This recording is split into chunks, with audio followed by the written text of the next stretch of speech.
All right, welcome everybody. Sorry, I was running a little late here this evening. It's like the month of May, right? Just, I don't know if anyone else feels that way. Just one thing for the next thing for the next thing. So I know Caroline, excuse me, Caroline. I know Nadia is not going to be here this evening. I haven't heard from Aaron. I have not heard from Matt. I think they're going to be here. Thank you, Mac Hunter, for joining us. Appreciate it. Let's see. Ian is not here this evening also. All right. So welcome everybody. I want to try to keep updates and announcements to a minimum here this evening so we can plow through all the stuff that we have. I have one, I think I just have one thing. Before we do that, could we do approval of the minutes from the last meeting of Monday, May 11th? So moved. Approve minutes. Second. Any discussion? All right. Thank you, Carolyn, for the detailed minutes. I appreciate that. All in favor of approving the minutes from our last meeting? It's like unanimous from those present.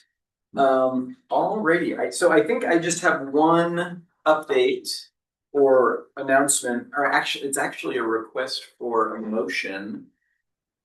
Monday, I think it was Monday, I sent out a draft letter regarding the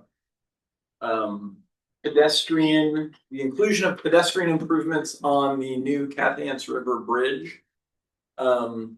So I got a little bit of feedback. Thank you, Ben. I saw some feedback from Ben. I saw some feedback from Mary Beth.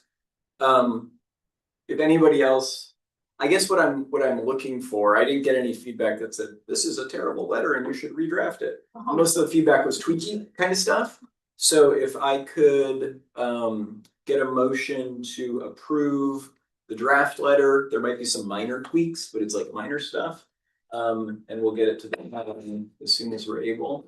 Would someone mind making a motion to that effect? I will. I move to approve your letter. Second. All right. Any discussion regarding the letter? It was really well done. Okay, Yeah. super. I appreciate that. I actually I've been there for a while, so I was like, I need to just like go there. And when I went there, it's a really cool spot. I'd forgotten what a cool spot it is. And I'm coming from my house, so I'm going towards Ben's house. So I parked on the left. You park on the left, and it's just like, it's like all this little, it's like pulling you to all the other places, and you get to the historic part. You're like, I wonder what's over there. Well, you have to cross. It's pretty sketchy. I didn't include that word in my letter, but it's pretty sketchy. Even Saturday, the Land Trust held a family event there. It was a family bird watching. That would so really it's like little kids and parents like going back and forth. I mean, yeah.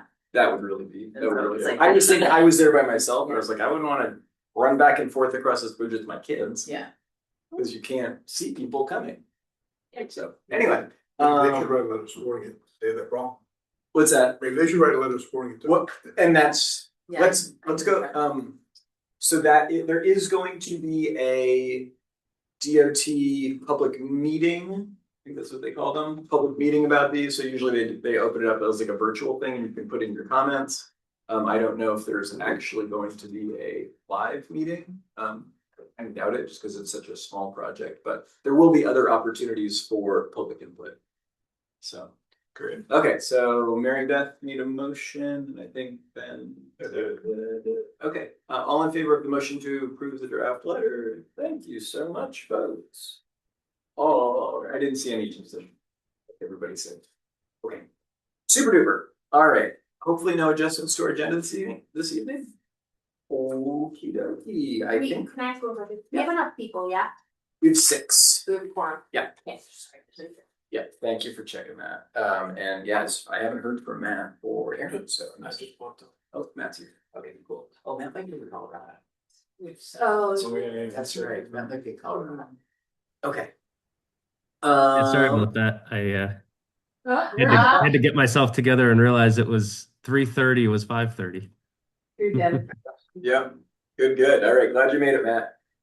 All right, with that, I'm gonna go ahead and turn it over to Sarah or Jim. Great, yeah, Jim is joining us online, Vanessa is not able to make it, saying keep it up in spirit. So first, before we get into talking through the quick build potential locations, I just wanted to do kind of an overview of deliverables, just so we're all clear on what we're talking about this evening.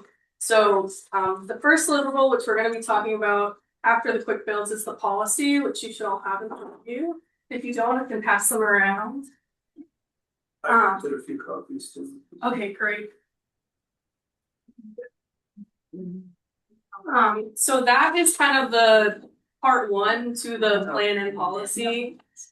So that follows the smart growth outline and the framework that we all looked at together a couple months ago now at this point. And then the part two is the plan part of the policy. So, or the plan and policy. So this will be codified as an ordinance or as a policy, however you guys want to approach that. I drafted it as if it were an ordinance so that it's codified in your code of ordinances in the town. So the plan is kind of pictured as more of a comprehensive plan, a document that would be updated every so often to make sure that it reflects the current condition of the town. That will include the design guidance, the ordinance review and recommendations that Vanessa is working on, the safe routes to school map, the priority tree planting map. It'll have a summary of the survey results. And it's also going to have a long list of quick build recommendations. So we're going to be recommending several quick builds all across town. And what I'm hoping we can hone in on at the beginning of our conversation tonight is one or two quick builds that we're going to fully diagram out and have ready for implementation ASAP. So like the ones that are rising to the top of that quick build list. Can I just pause you for one second? Yeah. Did you get that stuff, Carolyn, the various deliverables on the plan there? Maybe I could get you to run through that one. Yeah, sure. What exactly do you want me to write? I just want to make sure that we capture what Sarah just said. Okay. Yeah, like the survey. About The- just the recommendations. pieces. Yeah. Pieces of. So there's the policy and then there's the plan. Yes, I guess it's the Okay. pieces, the Okay. pieces of the plan. If you could just name So, those one more I'm time. hoping that we can start reviewing some of those plan pieces at our next meeting. And overall, the plan will include design guidance. It'll have a review of the ordinances and recommendations for ordinance updates. It'll have a prioritization matrix, a kind of way to prioritize projects as they are recommended in the future. The safe routes to school map, the priority tree planting map, and it'll have a summary of survey results. And it's gonna make recommendations for quick builds as a result of what we heard in the survey and what we've heard from you all. So we might recommend 20 or 30 quick builds around town, but they're not going to be diagrammed out in full detail, ready to bring to Maine DOT and say, hey, we want to do this quick build. That's where we're hoping to get you with one or two locations. So I'm hoping that we can all kind of talk about quick builds around town in general. I know that you all had a discussion at the last meeting about quick builds once your gears started turning, looking at the menu of options and just thinking through what your experiences have been around town. So nothing is, off the table in terms of quick builds. So if we can discuss like any and all ideas about quick builds, Jim can let us know if they're feasible or if they would have the intended effect. And then last, I want us to hone in on one or two locations where we'll have spots that we're going to fully diagram out and have ready to implement ASAP. That's one question. Yeah. What's the review process for the policy and the plan? So I think the plan would be similar to a comprehensive plan. I'm not sure how the policy review process would work if it was an ordinance, how that usually works with The the town town. is planning on, or correct me if I'm wrong, we're not planning on an ordinance. Well, we were hoping to stay away from an ordinance. Okay, I see. And so that was actually one of the things I was hoping to talk about Sure. tonight. I don't know if now's a good time or. Yeah. If you wanna, I don't wanna take you out of order. You probably had everything figured out on how you. No, wanna if we present. want to talk about that first, that's fine. Yeah. Yes. Can I ask a So- clarifying question? Wanna go first? So Mary Beth asked a question about ordinance review. right? Ordinance and plan review, Or, yes, okay, that's the process. Yeah. yeah. My- Is that related? It is related, like, Yeah. what does, I maybe should know this, but like, what does being an ordinance mean? Like, why would the town not? I So- imagine there's more work. Okay, But I so don't- we're gonna put a pin in your question, Mary Beth, and we're gonna. make The sure we answer get is back. it depends. It's kind of We'll get there. the same question. I can Okay, yeah, kind of go it seems through it all related. hopefully. So in theory, this will have to be reviewed by the select board and approved by the select board. I wasn't here 4 years ago, but it was my understanding, and from what I've learned, a process very similar to this one took place 4 years ago and failed at the select board level. Some of the feedback that was received was that the document that was presented was had too many shalls and not enough shoulds, right? And people felt that it was being forced upon them. And the select board wasn't comfortable with that, and denied it. There's a new select board now, so whether that changes or not, I don't know. But we really tried to stay in line with the feedback that we received. So during this process, when I first started, we talked about the difference between an ordinance and policy. Policy being controlled by the select board, okay? And approved by the select board, and an ordinance being brought to the people by the select. So it'd have to go to a town meeting for approval.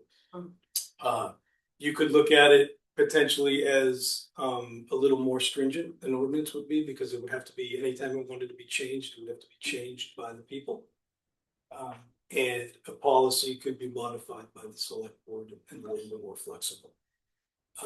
And so the first thing we noticed when we looked at this is that, with all due respect, I feel like we're kind of going down that same road again.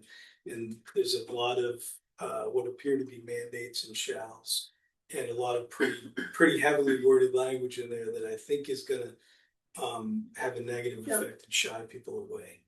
And so one of the things I was hoping to talk about is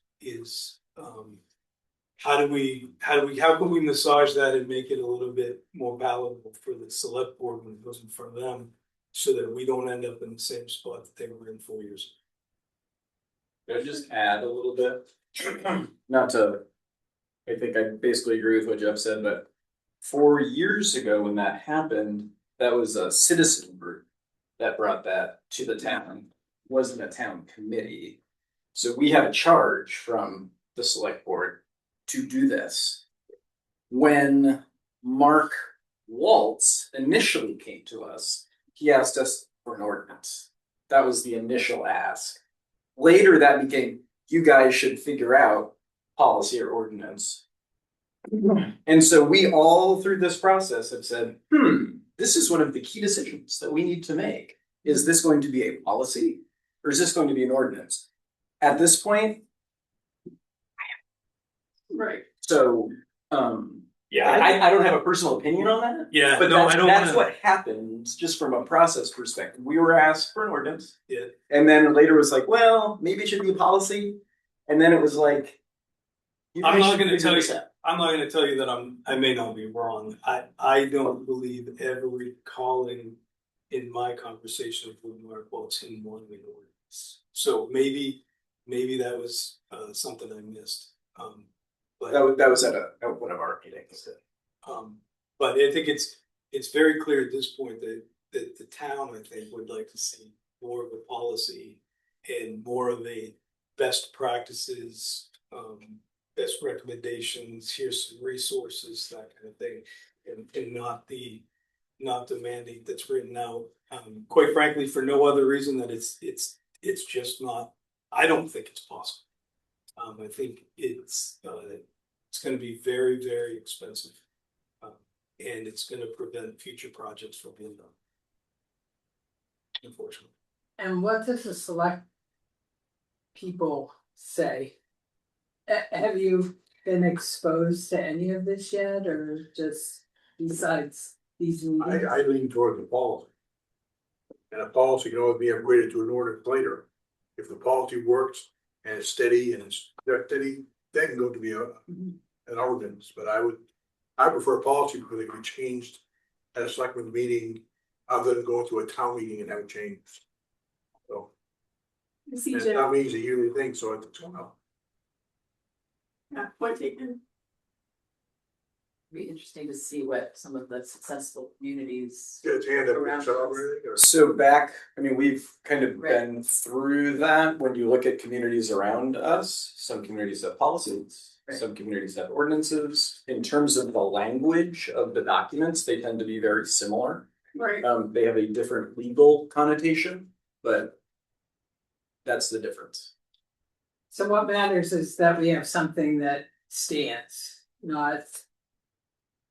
It's not like we have to have an ordinance or a policy from our perspective as a committee, right? We just want something that they'll actually. You want We something were asked to figure that out. implement. Yeah, we want something the select board will feel comfortable enough to approve. I see Jim has something to say, I wanna give him a chance to speak, cause me and him were talking about the ordinance versus policy, actually. Yeah, thank you. So the principal difference between having a policy and an ordinance is how much teeth your complete streets approach is going to have. If you have an ordinance, it's got more of the effect of law. Like you have to do this. Policy is, yeah, this is what we prefer to do. It's not quite as binding, and it creates a little bit more wiggle room. To simply not comply. I think that you can split the difference a little bit and come up with a policy that's pretty strong. And I do agree with the statement that the select board member made that if you start with a policy, you can always upgrade it to an ordinance later. I think that there is some good logic to that. I think that in the current draft, some of the shoulds were changed to shalls or musts. I think probably on my recommendation because I've worked with a lot of towns on complete streets policies, and probably the biggest issue that I've seen again and again is that because the complete streets policy doesn't really have any binding requirements, it often just gets I won't say completely ignored, but it doesn't really get implemented as fully as it might. So I think that you could do a policy, you could put in some safeguards in the drafting of the policy that would require certain review by the select board or the town manager. The thing that Sarah and we were talking a lot about exceptions, and that is a critical part of this policy. Is like, in what situations do you not have to do something, and how are you documenting that a conversation occurred and that some decision was made to do or not do something. And I think you can work that into a policy and make it pretty robust and have it be compelling. Certainly town staff is going to be, they don't need an ordinance because town staff is going to follow the direction of the town government. But when you're dealing with contractors or developers who come in, having some firmer language just compels them to comply with your policy. That said, it's really up to you guys. I think that a policy could certainly be updated and upgraded to an ordinance level. But I mean, I've worked on complete streets policies for literally 15, 20 years. And what I often see is that, something that's more like a resolution winds up getting adopted, and it really winds up not having a huge impact on what actually happens. So that's what I wanted to say. Thank you for listening. Don't the ordinances also have exceptions, and so don't they have their outs anyway? Yeah, but Oh yeah, I mean, that would be part of that's going to be baked into the policy one way or another. The question is whether non-compliance is acceptable or not. I mean, because you can have the exception process, but if you really have nothing to make people do what you want them to do legally, I'm not sure that a policy would have the same strength.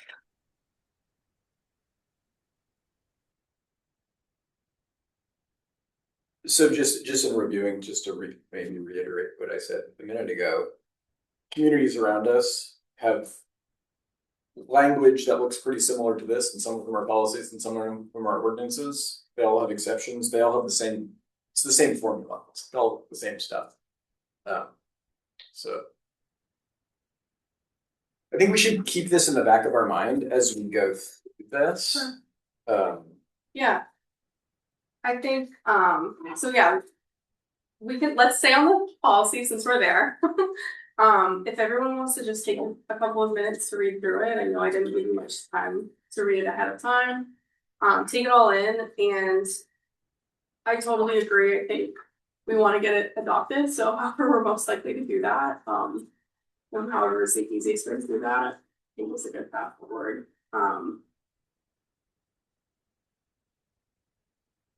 So.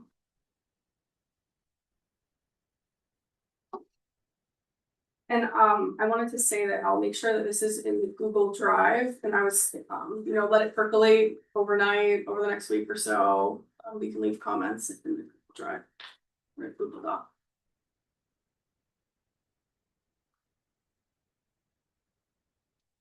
I did read this, and I thought the exceptions provided a lot of flexibility to allow the town to take into account the balance of cost and efficacy of complying with this.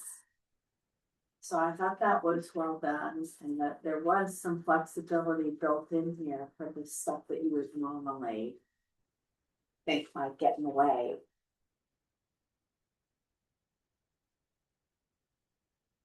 Apologies, my printer was running out of ink, color ink. Yeah.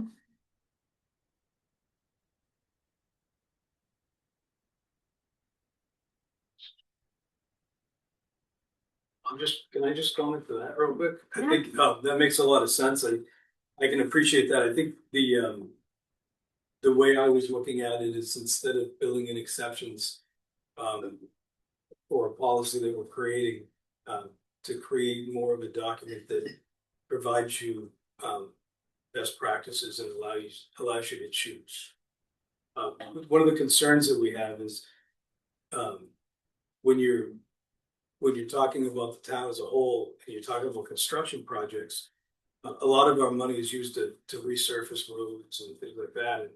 And if you come in with a strict policy that says every single time you do anything other than fill a pothole, you're going to have to do A, B, C, and D. You're going to wipe 8 out of the 10 of those right off the budget list for this year. And we're going to listen to 8 streets that are like, you didn't move and touch our street. Well, yeah, because we had to do this to these 2 streets.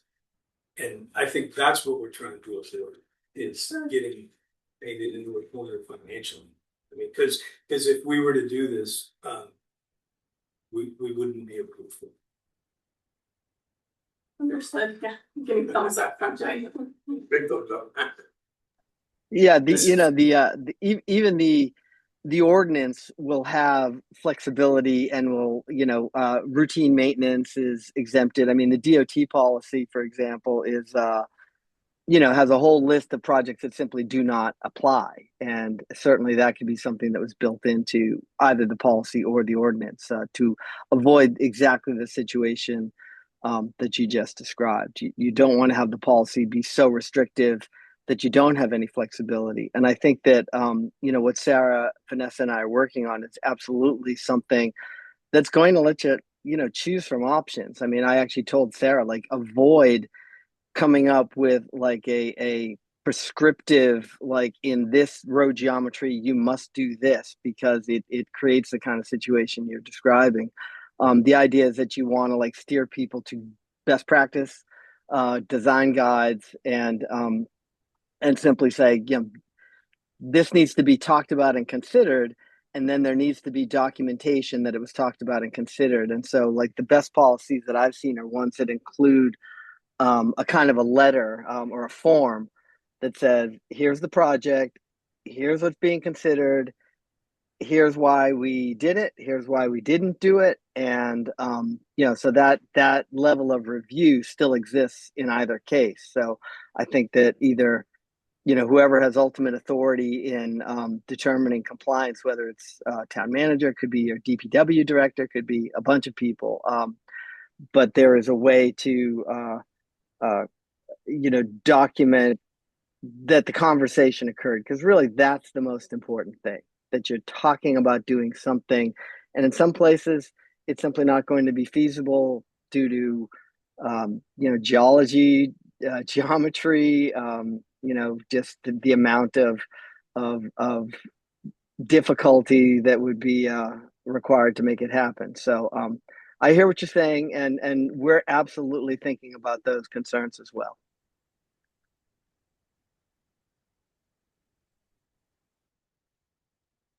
Eric, quick question for you.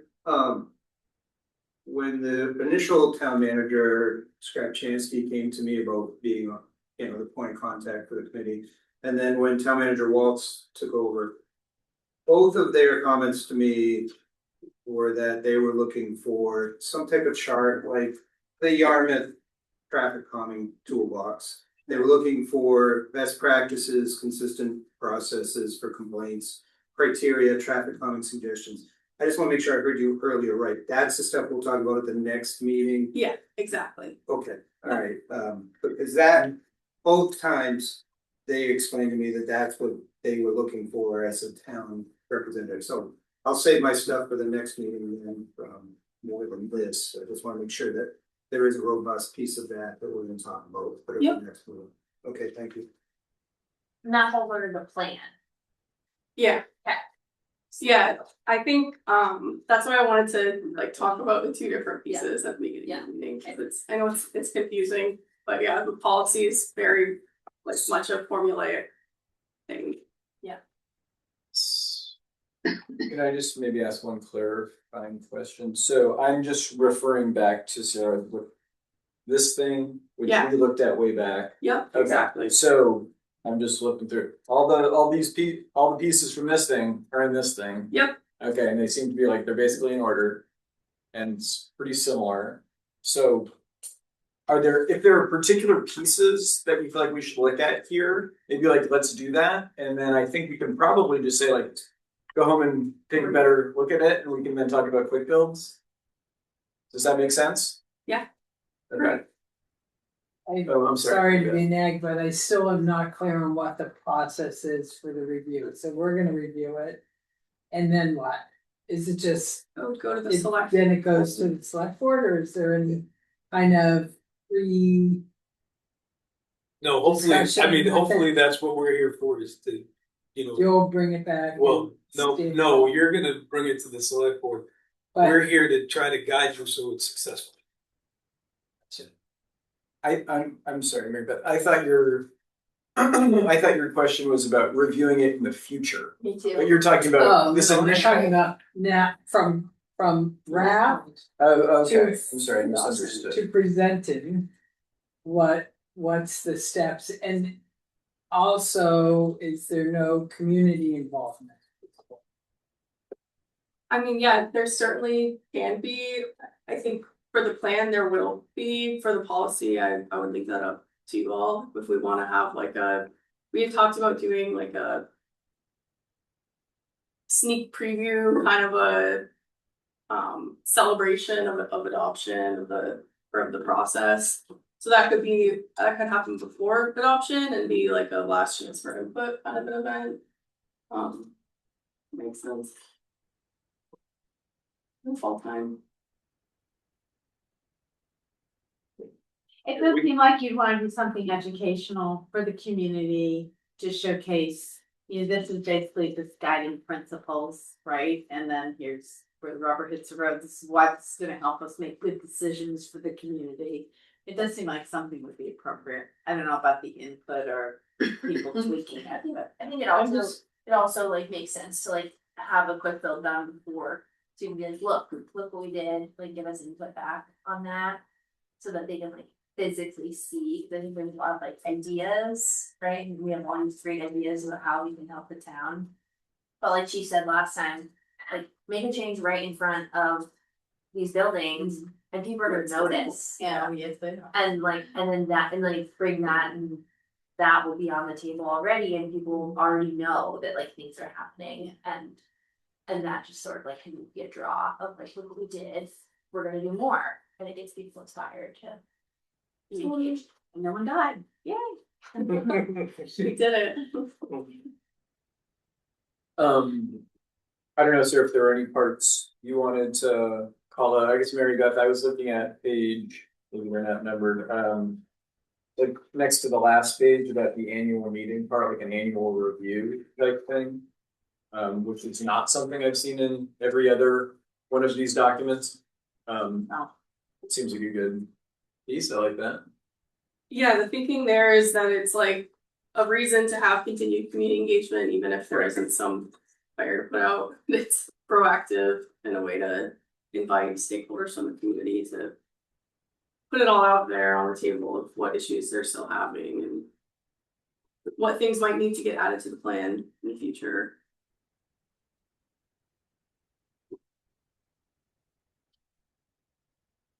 And then, just a call out to the hard to reach communities as well. I tried to, when I made that list, which if I'm missing anybody, definitely call that out either now or in the Google Doc if you think about it. Yeah, the only thing I would say is like, you know, instead of saying like, I know it's worth tweaking, but instead of will be invited, like something like, you know, stakeholders who might be included in, you know, include but are not limited to. Because it's maybe there's some group on the list we don't know, and I agree, kind of the will and the shall can be difficult for people to, it's just one more thing to monitor compliance with. Yep.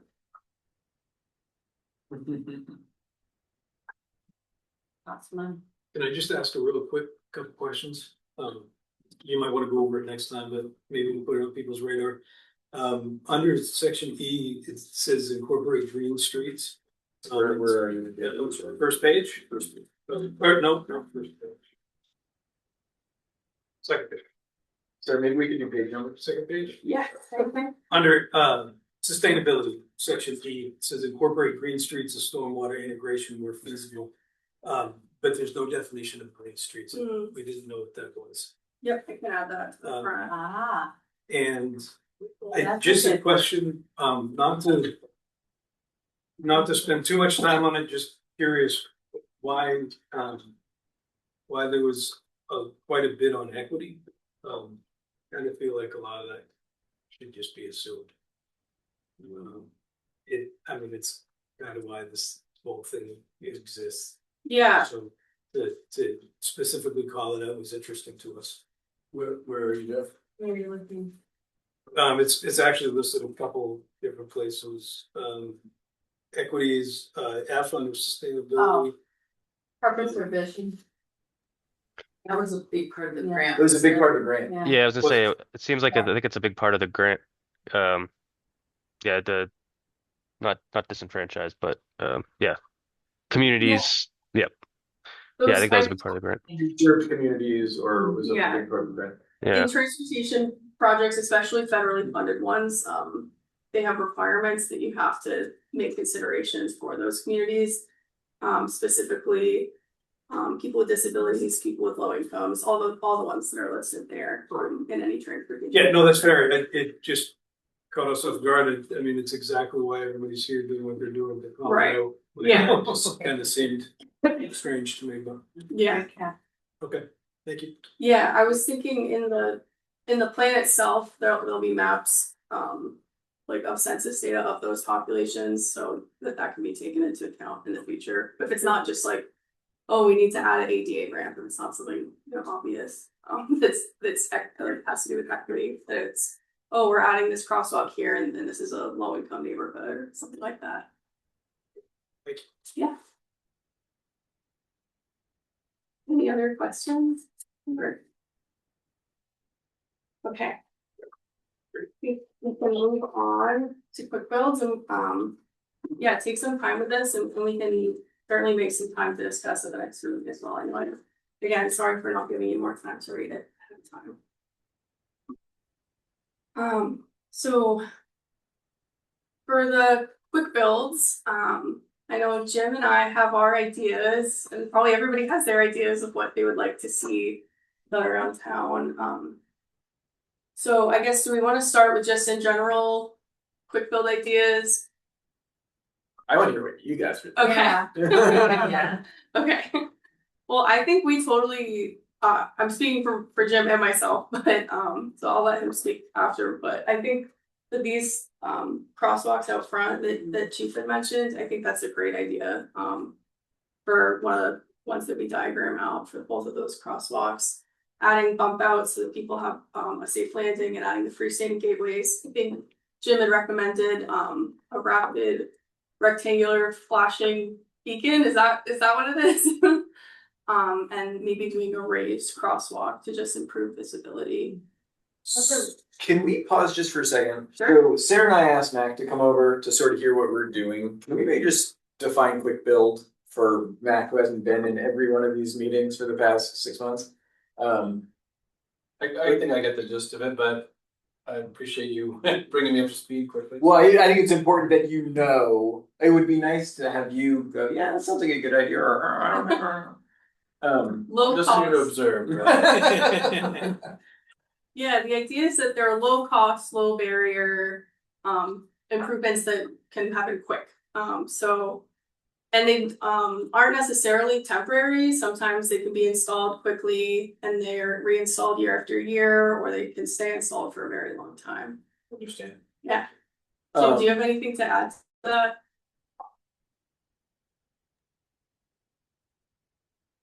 Oh, I think you're on mute. Apparently not. Yeah, yep. Yeah, I mean, so a quick build is the opportunity to test changes in roadway design and geometry very inexpensively. That is really the big appeal to them. You're able to make some changes to the road that let you test how it's going to work. You can tweak it in real time. We use municipal grade materials that are installed impermanently, but as Sarah said, sometimes they get reinstalled, and sometimes they last a real long time, even as temporary. But the idea is that you're able to test to see, well, would a median island, for example, work on Main Street in a couple of places, without going through the incredible cost of actually hardscaping it. So it's a very low cost way to conduct planning exercises and experiment with changes in roadway design that you might then implement permanently using hardscape techniques. The review process is, it's robust. So anything you do on a DOT road has to be reviewed by the regional engineer. Anything that's done on a road in Topsham that does not get any state support, you guys have a lot of latitude over.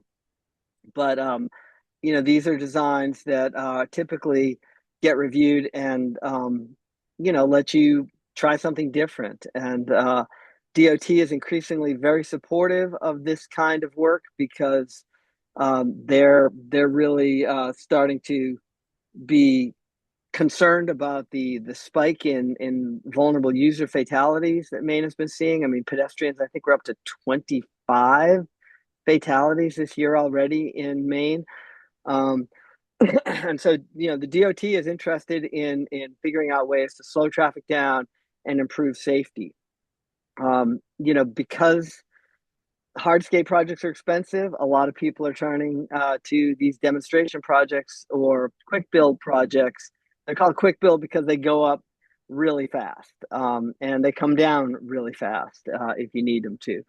They can be adjusted.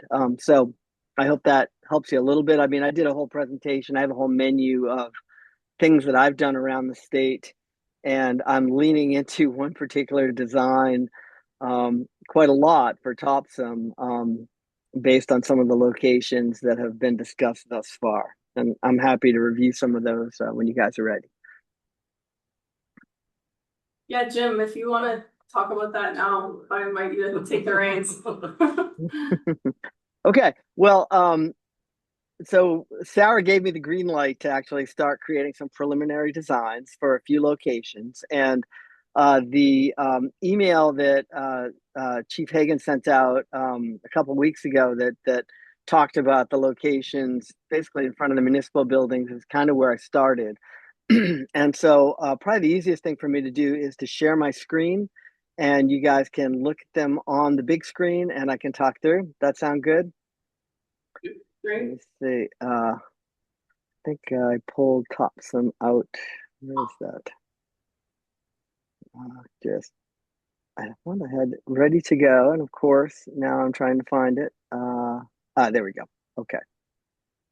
All right. So let me just share screen. Bam.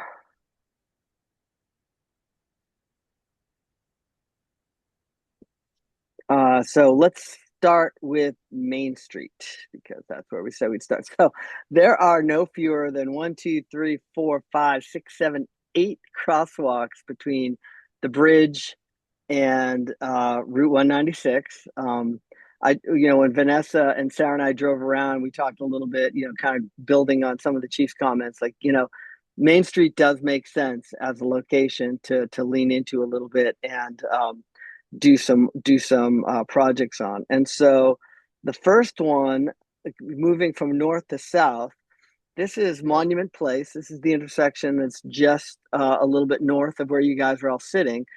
And the circles with the X in them represent flex posts.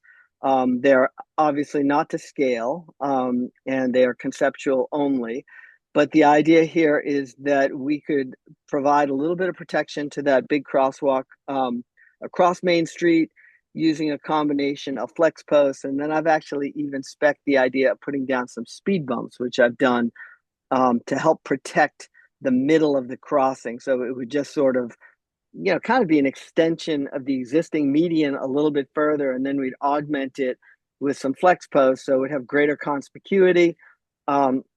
The curb radius, I bumped out a little bit from Monument onto Main Street because, frankly, the lane is gigantically wide. It's close to 20 feet wide, so it's almost big enough for. In fact, it probably is big enough for 2 cars to actually use it as a 2-lane configuration.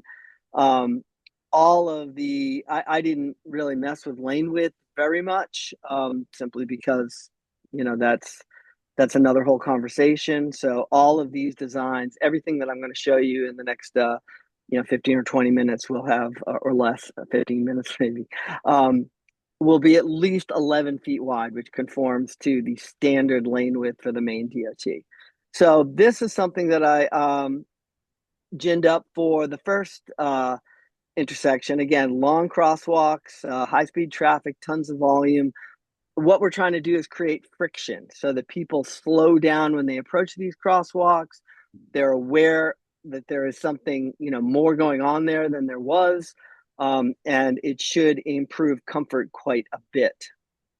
So the next one is the northern crosswalk at the municipal area, and this is a great photo because you can see. So car is about 8 feet wide, 7 to 8 feet wide. And you can see how much additional space there is to the center of the line here. So at this location, I actually propose creating a very small gore, which is that triangular paint island, and then reinforcing it with some flex posts, putting flex posts on the edge of the road as well to just, again, create visual friction. We're not, well, in this case, we are narrowing the road down a little bit, but again, because I work with DOT a lot, I know that we will have, really no problem getting this approved if we stay at 12 to 11 feet for lane width. And at this point, we're still probably bigger than that. But so this is a way you could really kind of firm up that crossing right out the door at the municipal complex. This is another location. I considered dropping a couple of speed bumps in this one as well, where you put them like right, I don't know if you can see my cursor, but right like in front of these. And it just creates a little bit more disincentive for someone to encroach on that space. Jim, can you pause for just a second? I'm sorry, say again? Can you pause just for a second? We have a couple questions. Absolutely, yep. Do you have any statewide feedback from first responders and how that affects response? The concern I have, I've gotten a lot of feedback in the past on these, and a lot of emergency vehicles take the center lane during emergency response, and so those things become an instant obstruction and sometimes can cause more harm than good. Have you ever heard that? Yeah, no, it's an excellent point, and as part of the review process before implementation, we should have a conversation with EMS for sure. We do have the police chief here, which is very helpful as well. At this location, that won't be an issue because there's a median that's probably too high to be safely straddled. I think there's a sign as well. So this location is not going to be one that cars are going to, a fire truck would be inclined to go down the middle of. And we know that cars are supposed to move out of the way of an emergency vehicle. Generally speaking, there is adequate room at all the locations that we're looking at for that to happen. But yes, I have had conversations with EMS about this, and really it depends on the project. I mean, I did some projects in Portland that the fire department was a little concerned about a flex post in the middle of the road. So we did something that was lower profile that they could straddle, just exactly to your point, because there are vacuum lines that run underneath the fire trucks in particular. And they don't want these flex posts bumping along on those things. So we would, I think, as part of the review process locally, want to talk to EMS and get their read on it. And there are ways to change this.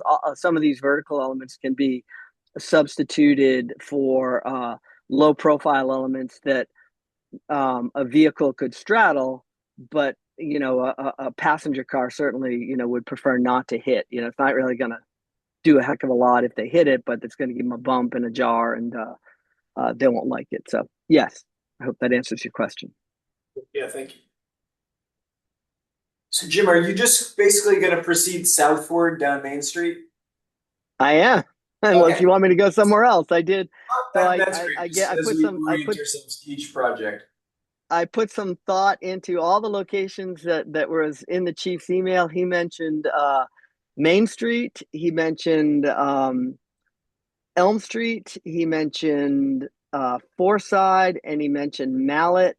I didn't really look at Tedford too much, even though Brian, you and I had a good talk about that, because I think that's kind of a separate conversation on top of what's already being planned there. But yeah, I'm happy to jump to any of those locations or continue down Main Street, depending on what you want. For the Main Street, I just have one quick question.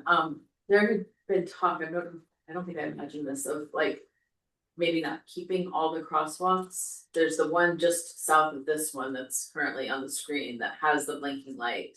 Mm-hmm. But that top one doesn't have the blinking light. But that is the thinking is that we'll keep all of them though and just address the ones that are there. Is that thinking?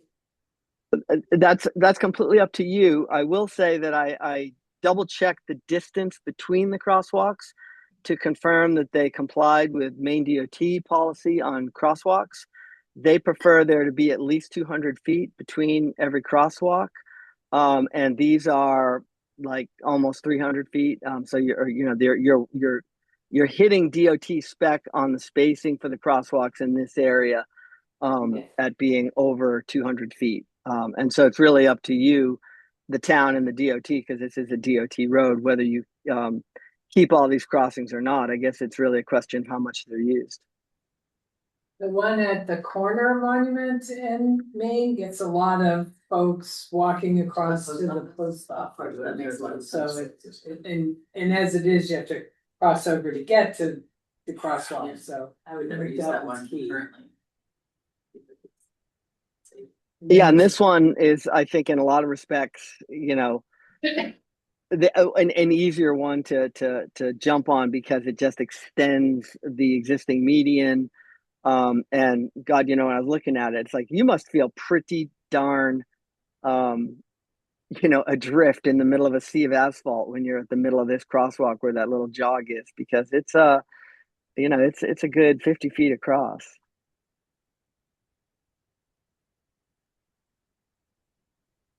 Would you like me to continue south? I can just do Yeah, this no, kind of that's great. quickly, and these are preliminary. These are like, not, like Sarah said, these aren't fully baked. We need to talk about these more and figure out exactly what we want to do. This is the next municipal one. This one, I used a slightly different configuration of flex posts because you got this curb cut here for the mobile station. So we don't want to encroach on people's ability to make that right turn too much. Coming out of the municipal offices, this is sort of a hanging crosswalk, and I'm sure people are cutting this really closely. I propose making a more deliberate turning movement out of this. This delineator could be pulled in a little bit or omitted altogether so the cars can, comfortably make that turn without having to, I don't know how many trailers you get in there, but the nice thing about the flex post is that trailers can roll right over this stuff. It's the intersection at Wilson. This has got a large existing median, and for those of you who saw my presentation on the menu, this would be kind of a treatment like that you would just sort of strengthen the median a little bit with the addition of flex post. I carried it all the way down to the south, but again, this could be shortened up and changed in a number of ways. This one is the intersection of Elm and Winter. Oh, excuse me one second. Yes. Come around back. My wife can't get in. Just give me 1 second here so I can just open the door for her. I'm terribly sorry. You can look at this one for a second, digest this one. There's a couple of interesting features to it. That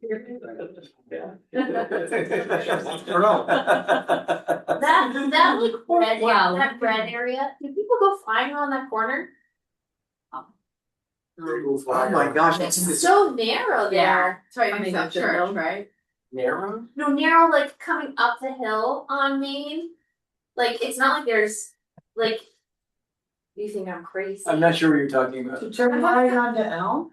Yeah. Going north. It is so wide. It's really. It's insanely It's wide once you get Okay. up to like the intersection area, but like the actual road there is on narrow. Main Street. Going up the hill? Is that what you're talking about? Yeah. Oh, okay. It's like Not Elm Street. Elm Street is there's a lot of gray area. You mean there. like Maine's? Main Street itself. It Yeah. doesn't look as wide. I mean, I know. I'm back. I had to shut all our screen doors so the cat doesn't push them open. So I locked my wife out. I'm sorry about that. So I heard some discussion about this one. Let me just take you from top to bottom here, north to south. Jim, can I ask a clarifying question? Sure. So the yellow X's and the white X's are different in what way? One's yellow, one's white. Yellow is different directions. No, White, yellow. So yellow. yellow. So under the Right. manual of uniform traffic control devices, center line elements have to be yellow. Got it. Edge line elements have to be white. And really the broader rule is that, elements on your left are yellow, elements on your right are white. But in terms of they're all flex posts though. These are all flex posts, yep. But there are alternative materials that can be used that are lower profile. But DOT, I've run afoul of DOT's insistence that we follow MUTCD color guidelines. So so the white ones are on the right hand edge of things, and the left ones are yellow, or the ones on the center are yellow.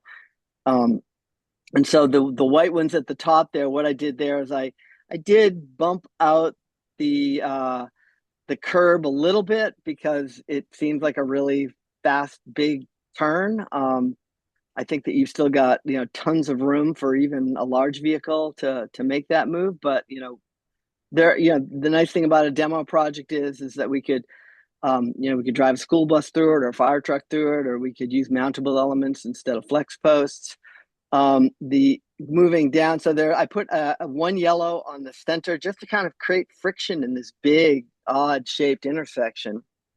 The yellow flex post that's in the bed of that pickup truck is there to harden the left turn. And this is something DOT is really leaning into as well. That truck came out of the left turn lane southbound and cut the corner. And you can almost, there's no way that truck went all the way to the end of the yellow line before it made the turn. And so by adding those flex posts, you slow turning movements down by creating more deliberate, intentional movements that are a little bit more angled. Down at the bottom of the intersection where all the red stuff is, and I only use the red where I kind of expand the curb a little bit, more than like some of the ones up above. I'm not sure. You could put red on them, but I felt like they're really a fog line, and you only have about 2.5 feet, maybe of space to cover. It'd be easy to paint. But in this location, it was obvious that people are really cutting the corner and ignoring the white line and getting much closer to the sidewalk, which is right here. This design would force vehicles to make, again, a slower, more deliberate movement that didn't encroach on the sidewalk and didn't crowd into the crossings quite as much. If you've ever walked on a busy street and had a car pass you when you're on the sidewalk and it's right next to you on the sidewalk and it's going by its speed, you can probably imagine or remember how uncomfortable that was. This is, again, a couple of yellow posts to, again, extend the center line, basically, and provide a little bit of shelter on that crossing, just kind of a little bit more friction. It's all about creating friction. Can we pause just for a second? Yeah. I'm curious if you guys have any thoughts about this particular one.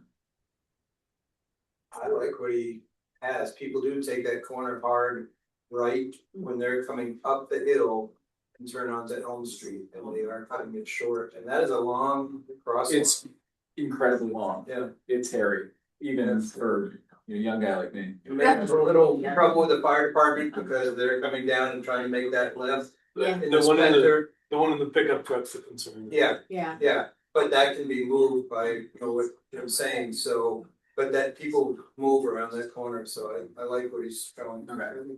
I think also they're for like trailers, for like the fair and stuff. They're like We're not, trying to get those, they go a different route. I've seen lots of trailers through there. No, they don't go. Trying to get fixed in the back. Yeah, and if you think about like an 18-wheeler, a fire truck, school bus, in theory, the other exits shouldn't bother them because they're on the lines and you shouldn't be crossing the line. The one That's right. The one in the middle is the only one that's really kind of concerning. That one could be like the lower profile too, like if the Yep. hills are tall, just like that Yep. one lower profile, just for that purpose. Yeah, what we use in some of those cases is like a short speed bump. So a big truck just rolls right over it. But when you're flying through in your Beamer, you don't want to cut that corner, or even your pickup truck, because it gives you a big kind of a jolt. So there are ways that we can tweak this, but again, these are just conceptual ideas that I wanted to get together so we could have this conversation. We are at 6:30. I don't know if you want me to continue or hold some of this for another time. So tell me what you'd like. I think we're good till 7. We save a few minutes at the end for wrap up, but you're good. Keep Okay. going. I'll keep going fast. This is the southern exit off of Winter, where you've already got this nice traffic island, which pinches this down some. You got a nice line of bollards here, which is hard on the curb line. But again, the cars you can see come right along the curb line and turn into this crosswalk at probably some speed when they get a chance. And hopefully they're watching for pedestrians. But so this is, again, a design that seeks to kind of brush the car out a little further and make a more deliberate movement. And again, remember that these things are, 4 inches in diameter. Okay. And at scale here, they're about, they're about 4 feet, but they're much smaller. So they actually are a much smaller impact than it looks like in some of these renderings. I did put red on these because I did kind of carry. You have a huge shoulder here, so we'll just kind of make that a little bit more conspicuously a pedestrian space. Other side of the road, same thing. There's a parking lane before the curb line that could be it could be filled in with red paint. We do that on projects occasionally because, again, it just sort of makes the crossing pop a little bit more. And yeah, so it makes it look a little better. Placemaking is a little thing. There's a very simple one on Summer, just a basic gateway. In all of these cases where there's a center element on a crosswalk, I don't know if I do it on this road necessarily, but on some of like Elm Street, I do see, you have the option of, instead of using a yellow post, you could use what's called an R1-6 sign. You've all seen those. Those are those weighted state law, drivers yield to pedestrians in crosswalk. So let's see, going to the other locations. Mallet Drive when we drove around, had a lot of conversation.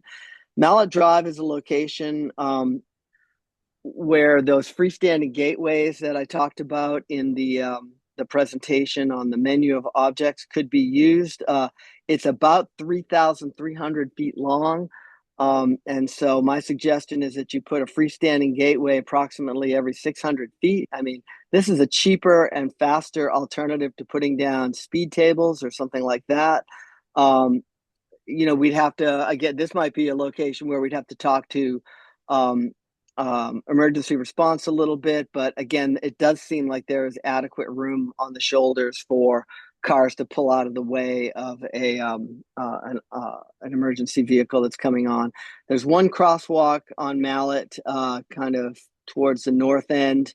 This is a location where I suggested use just because of the turning movements and the crosswalk. I mean the driveways in the area. I used a few less delineators and did suggest an R1-6 sign. Foreside Road, the chief had said, this is a place where you've gotten some complaints and maybe you just do some spot treatments. There are these ball fields and there are 4 crosswalks on Foreside Road that would be suitable for a treatment like this. You could consider, again, losing some of these posts and substituting the R1-6 sign. And you could also do something like this, again, at 600 to 1,000 foot intervals on Foreside Road if you wanted to slow traffic down throughout the entire corridor. This is going to start all looking pretty familiar to you at this point. Elm Street, similar treatments at the crosswalks. Again, you could consider freestanding gateways, which are easier and faster to put down than speed tables, which you have to bolt down. I did add a few delineators at this point where Glen Street meets Elm. I'm sort of agnostic on it. These could be pulled in a little bit, but you could shorten up this crosswalk a little bit. And again, what you're trying to do is make slower, more deliberate turning movements in and out of this road, and that's the goal behind that. And that's it. Those are the ones I looked at: Mallet, Foreside, Elm, and Maine. And I can create a version of this that you guys can drop comments into that we can get into the folder. And if you want to throw ideas out, that's great. Happy to answer any questions and happy to continue tweaking these designs. Once we settle on a few locations that we know we're going to do, I'll lean into it a little bit more and we'll really do a full design for them. On Foreside Road, where the ballparks are, is there any consideration in this process to lower the speed limit to 25 along there? Right now, the state is still, unless something's changed, they go by 85% of the traffic and 85% of the traffic's going. I was just talking to somebody the other day, though, maybe Dakota, that the state's really willing to listen to dropping speed limits within town if the town's interested I'm, That's correct. They have changed. Maine DOT has adopted a new speed setting process. The 85th percentile that the chief references still, factors into it, but they've got a context map that tells you what the recommended maximum speed should be on a particular road. And I don't have that open right now to tell you what Foresight is, but it might be possible. It's something we could look into. If you really wanted to do it, we'd have to confirm that it was in a context where 25 was something that the DOT would entertain, and then the town would have to initiate a request that results in a speed study, and then they look at the context, they listen to what you guys have to say, and you hope that they lower it. They are definitely more willing to do that than they used to be, but it's still not it's not like flipping a switch. yeah, I just think of all places, that's such a scary. Interesting. Sarah, realistically, how many projects can we go? That's exactly where I was going.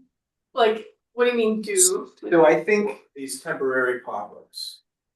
I think in the grant, and I don't know, I wanna say we had like $5,000 set aside, I don't recall, it was somewhere in that neighborhood. We'll check that. I know we asked for at least two police projects in streets. So I guess that's exactly what I was gonna ask, like, how much, let's go do them all. That's, I assume that's not realistic, so how much do we have to prioritize? Yeah, I think the one or two is what we were planning on, like fully diagramming out and being like ready to implement this year. I could choose two really easily. Yeah. That's a lot. It was Right. there, yeah. But two. So if I was gonna do two, and I would do this one over here, crossing to the post office, and I would do Elm Street, Maine and Elm. Those are the two that I would do. And specifically which part of the town? Maine, the corner Maine of and Maine Elm. and Elm. Right. Yeah, so the crosswalks on Maine. This one, just because it's scary, and I think the Maine and Elm one, I think we get a couple different benefits from that one. One is to the pedestrians. I live right there and I watch pedestrians all the time. It is a struggle to cross that crosswalk, and it discourages people from walking. Right. Because you do it once, you're like, I don't want to do that It's again. not a walk, it's a run. Yeah, no, it's not at all comfortable.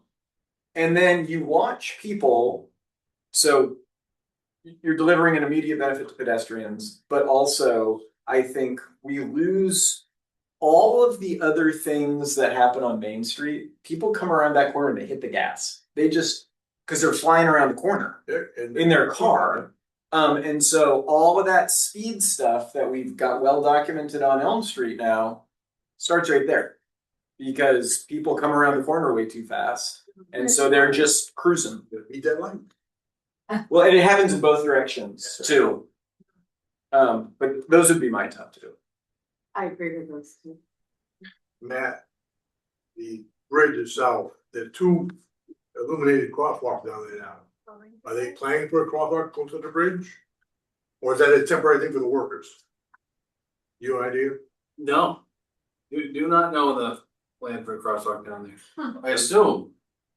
But there's an intersection with the bridge that enters the Sea Dog property. Yep, they got a light there now.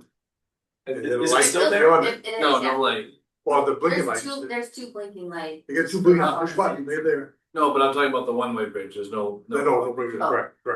Well, it's less crucial because there's sidewalks on both sides of the bridge. It used to be that you had to cross to get to the sidewalk to cross the bridge.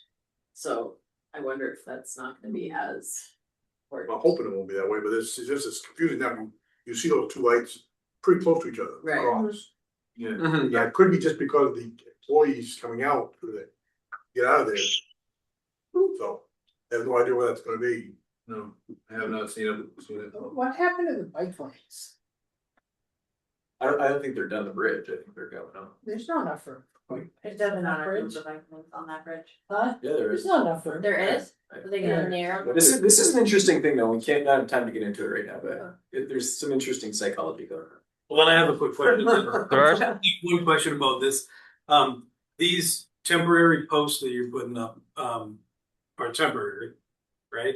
And what's the life expectancy, and when you do decide that they actually affect it, what happens? I mean, are there permanent versions, or do we just buy more temporary posts?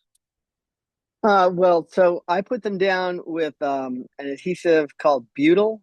And so you can often pry them back up, and depending on how beaten up they are, you can use them another year. It really kind of depends on the location and how much abuse they get in a season. Um, Typically, these things go down for warm weather applications and come up before plowing season, or just at the onset of plowing season. That said, there's a couple of flex posts that are still up in Portland that I think we're going on 3-4 years now that the plow drivers have somehow missed them. So they can last a good long time. There are more permanent versions of the flex post, but they wind up getting more expensive because they involve like drilling into the pavement, installing a threaded sleeve, and then it's a special post that you can thread down onto it seasonally, or you can, and then you unscrew it and you put a cap on it for the winter. It's probably just about a wash financially to put them down with butyl on an annual basis, because I mean, a flex post goes down literally in about 3 minutes with butyl. Depending on what time of year you take them up and how cold it is, the colder it is, the harder they come up. But if you get them on a warm day, you basically just pry them up and throw them in the back of a pickup for next year. So unlike a speed table that you put down a temporary one, and if it works, you might build a real one. This project here is you just put them up temporarily every year if they work, and keep them the way they. No, the long-term game. So for example, on those crosswalks where I've designed like a kind of enhanced sort of, a temporary median, the game would be to actually install curbing and make a permanent improvement, like some kind of traffic island. So you would, put down like a sloping curb that would create, more shelter for pedestrians and create more permanent traffic calming.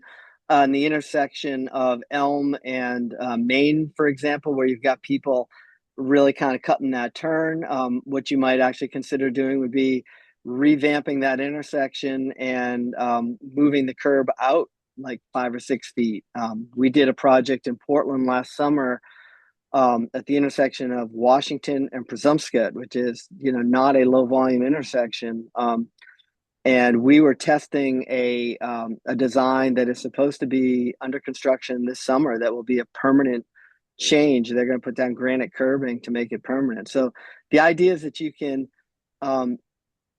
design things using the flex post for, a fraction of the cost of doing that work with hardscape materials, and tweak the design in a way that works for emergency services, truckers, larger vehicles, pedestrians, bikers, everyone, before you put down the big bucks to actually build it permanently. So it's a way to kind of test concepts before you lay down big bucks.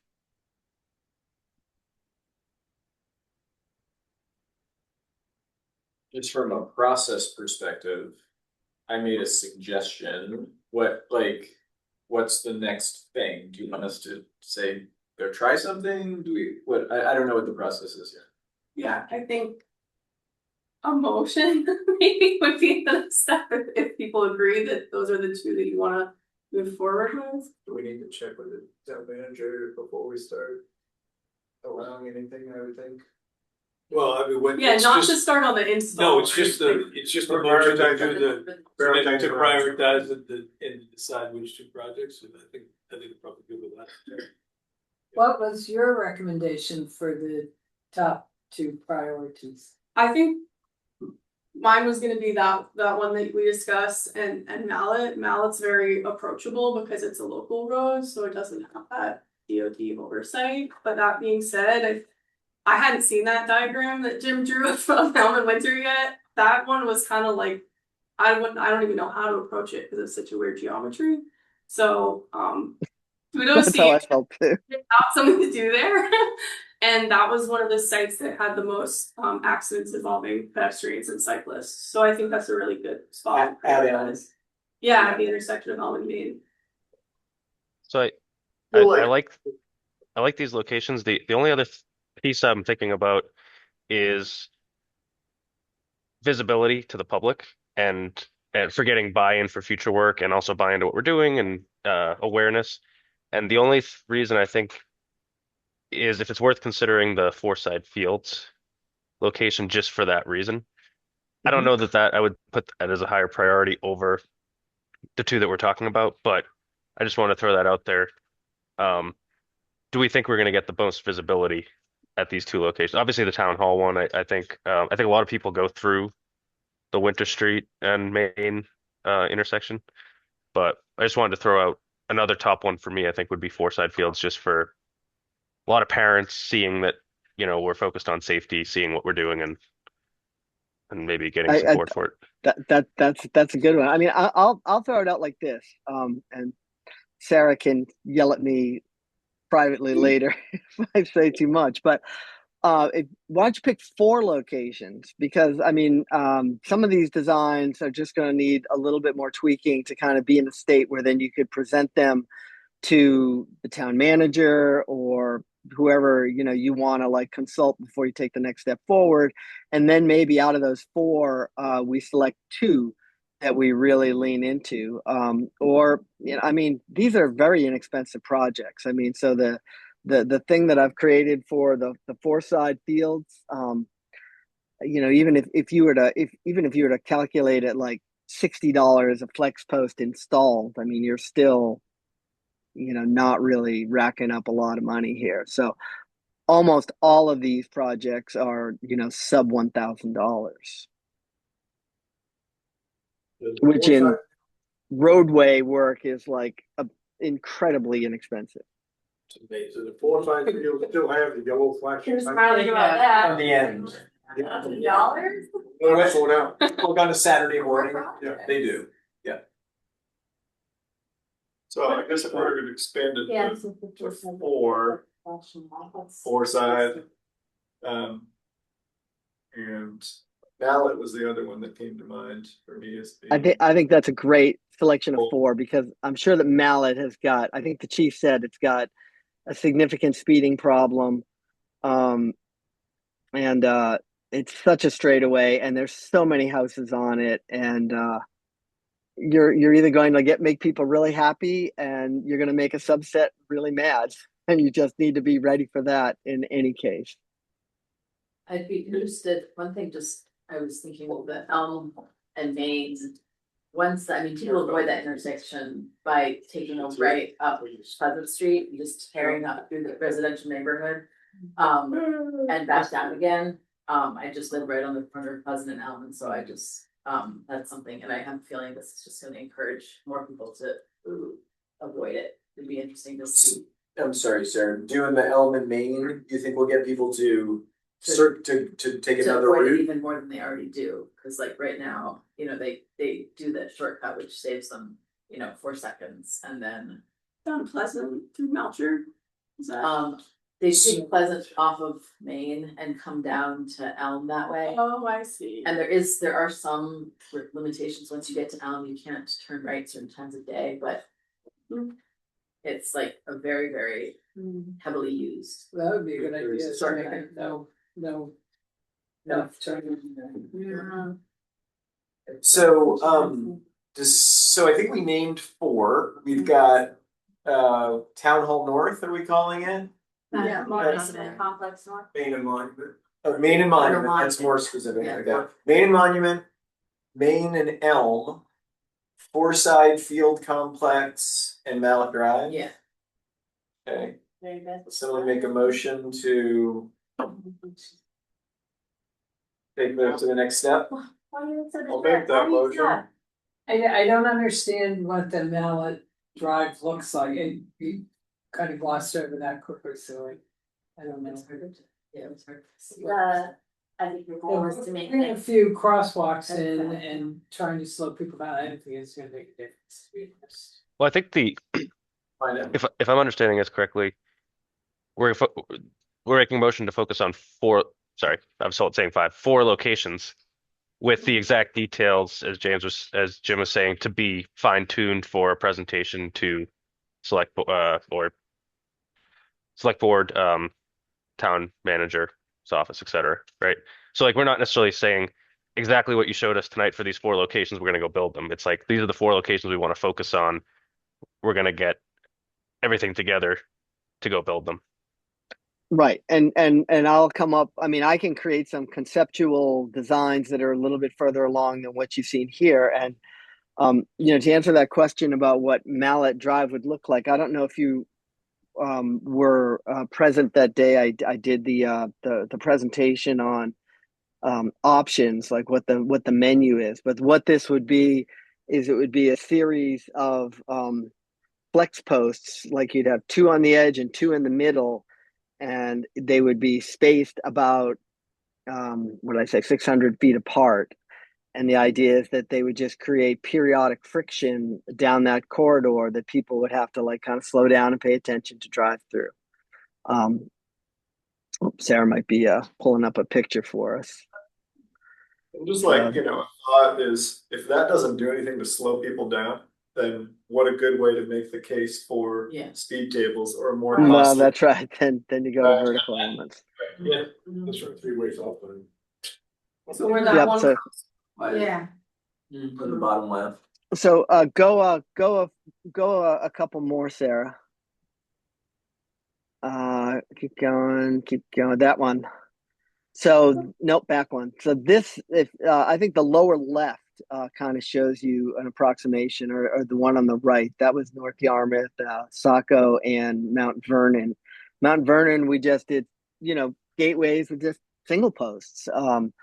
But if you, as in the case of the North Yarmouth application, you put 2 or 3 posts down that people have to navigate through, it has a measurable effect. I mean, at this location in North Yarmouth, we took a situation where 80% of the drivers were exceeding the speed limit and flipped it on its head, so that only 20% were exceeding after we were done. We had great compliance, and that project in particular, I think, really got DOT's notice and got them enthusiastic about this. So it would be something that looks kind of like that. Like picture that one in the upper left on Mallet, but maybe double the posts. So you'd have 6 posts per installation rather than just 3.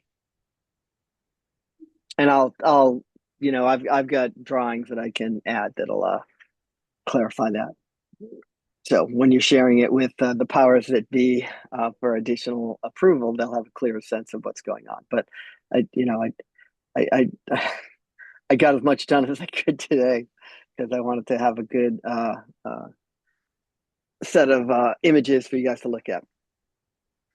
Super helpful. Thank you, I think you were in the process of making a motion. You want to go ahead and make a Okay, motion? yeah, I would make a motion to ask Jim to work on these 4 locations, fleshing them out. Monument Place, Elm, Maine, Foreside Road, and Mallet Drive. I second that. Sarah seconds that motion. Any discussion? All in favor of sending that along? It's like all in favor. Okie dokie. Super duper. Thanks, guys. That was cool. Super. That's great. That feels awesome. Can we talk about next couple meetings, Sarah? Yeah. So here we are. It is the 27th of May. Our next regularly scheduled meeting is June the 8th. That's our regular monthly meeting. It's the second Tuesday. You good with sticking with that? Yeah. So at that meeting, we're gonna look at the plan. Maybe a quick review of policy and look at the planning stuff that you talked about. Yeah. What are you thinking for subsequent meetings? And maybe like, where are we imagining we're wrapping at this point? Yeah, I think that a follow-up meeting in July. Would be Regular good. July meeting? Yeah. Not an additional meeting? I mean, we don't have to decide that right now. I'm just trying to get a sense Yeah, of maybe. meetings and frequency. Yeah. And then like when do we imagine process is gonna wrap up? Yeah, I think, I was imagining like September wrap up. Mhm. And I was envisioning that we would definitely keep meeting monthly. I Yeah. think, let's see how far we get at the next meeting and if we wanna schedule another one before the regularly scheduled July meeting. If that works for everybody's schedules. Is it okay with folks if we schedule it for 90 minutes? What? Or The the June 8th meeting? Yeah. Oh, the June 8th meeting. I think it's just more realistic, honestly, with all the stuff we have to process. Just giving ourselves saying, not getting all anxious about trying to get it in to an hour, which Yeah. is really hard. Does that work for everybody? I'm not sure I can attend that meeting, but we'll see. I have a race the day before, and You're gonna be I'm gonna toast. be toast, so we'll see. We'll wheel you in. Yeah. They'll pick me up at my house, I'm right over there. Meeting at your house, son? What? Meeting at your house? Oh, yeah, you can come to my house. So I'm sorry, we have June 8th next, and then when's that? What Yeah. were July 13th. July 13th? Okay. Yep. The idea that we wouldn't actually do one, if these projects can only sort of be down for the good weather and then you pick them up. Would we be actually doing one of these projects this summer? That's the So just idea. have maybe a couple months of data or? And we should run down until the snow falls. Well, that's not, 7 months of data. Let's I hope. mean, I think at some point they're gonna say, here's your baby. Yeah, I mean, but will we have like 2 to 4 months? Like how quickly?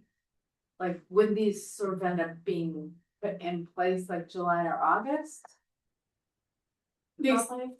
yeah, Right. that's probably realistic to say, like, it would take a few months for the process to Snow work in through. November And it's all until happen. August, September. Yeah, Is that adequate time? I think it's, oh, Jim, I'll let you answer, I guess, he has much more Well, experience. so the approval process, moving sooner rather than later is going to be helpful. You know, Malik Drive is your road, so that's easy. Everything we do on Main Street that touches Main Street, we're going to have to get DOT approval for. So what has to happen before DOT will look at the project is I'll have to render the approved the approved location and design into a proposal that we submit to the regional engineer. Actually, well, so first the select board has to say, yeah, we want to do this, and formally say they want to do this. There's a sign-off letter. Once the town has agreed that they want to do it, then we can send it to DOT. Once DOT green lights us, we can get it. Getting materials is another thing that we'll have to think about, and probably 6 to 8 weeks on material delivery. So you'd be pushing it to get stuff done this summer at this point, at the point at which we're starting. But so maybe you'll have the pieces in place and you jump on it next spring, because ideally you put this stuff up, put it up in May or June, and you leave it up till late October. Yeah, that's why I was asking. I just feel like if you want to give it a good test, and it's summer, so let's face it, things are going to grind to a halt. Say in most places in Maine. So I mean, I think realistically, we're probably looking at next spring. Is that any problem with the funding or no problem? What about the money allotted to, because Exactly. we only have that money until. You have to use it by X date. We have to spend it and bill it and be done with it. Right, and I think that as a part of our scope of work, it was the design, not the actual like building and installing of the quick builds, I believe is what the grant said.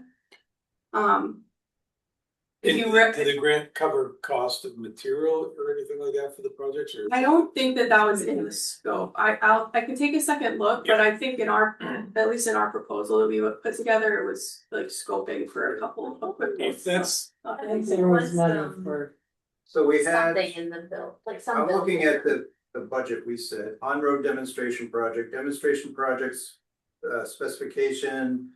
Estimated consulting cost was 5,000, site walk at 1 or 2 sites, marketing for the site walk was 1,750. So we had 6,750 in our grant request to deal with it. Well, and you know that doesn't go that far in terms of like the design time and the process time. So we're down to I'm down to my last 1,000 with you guys. Yeah.